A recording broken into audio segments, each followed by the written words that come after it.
வணக்கம். சற்று முன் கிடைக்கப்பெற்ற மிக மிக முக்கியமான செய்தி ஒன்று வெளியாகி உள்ளது.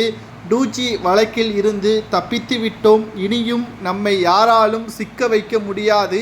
குற்றவாளியாக இருந்த ராசா, கனிமொழி மற்றும் பாலு இவர்கள் வழக்கு தள்ளுபடி செய்யப்பட்டு ஜாமீனில் முழுமையாக வெளிவந்து விட்டார்கள்.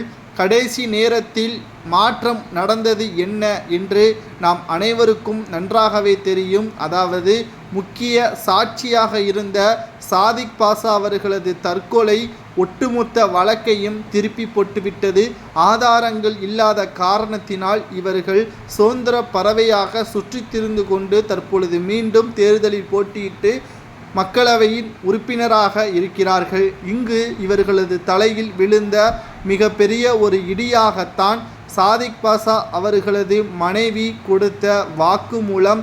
சில ஆவணங்கள் அனைத்தையும் சிபிஐ துறையினரிடமும் அமலாக்கத்துறை அதிகாரிகளிடமும் கொடுத்துள்ளார்கள். இதனால் இந்த வழக்கை சிறப்பு சிபிஐ நீதிமன்றத்தில் மனு தாக்கல் செய்யப்பட்டு விசாரணைக்காக இன்று கனிமொழி அவர்களையும் ராசா, பாலு, தயாநிதி மாறன் முதற்கட்ட விசாரணை இன்று டெல்லியில் நடைபெற்றுள்ளது. அடுத்தடுத்த வழக்கின் பொழுது ஆதாரங்கள் அனைத்தும் கனிமொழி அவர்களுக்கும் ராசாவிற்கு எதிராக அமைந்தால் நிச்சயம் இவர்களுக்கு சிறை தண்டனை மட்டுமல்ல, இவர்களது பதவியும் பறிபோகக்கூடிய ஒரு வாய்ப்பு உருவாகும்.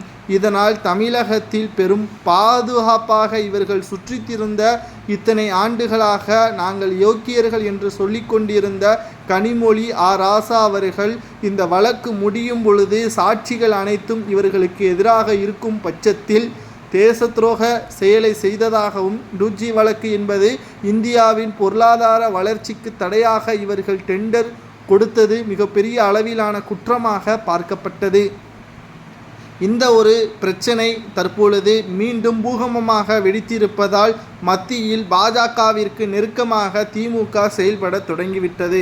தனது தங்கையை எப்படியாவது காப்பாற்ற வேண்டும் என்பதற்காக ஸ்டாலின் அவர்கள் எடுத்த பல்வேறு மாற்று முயற்சிகள் பாஜகவிற்கு இணக்கமாக இருப்பதாக ரகசிய தகவல் ஒன்று கிடைக்கப்பெற்றுள்ளது.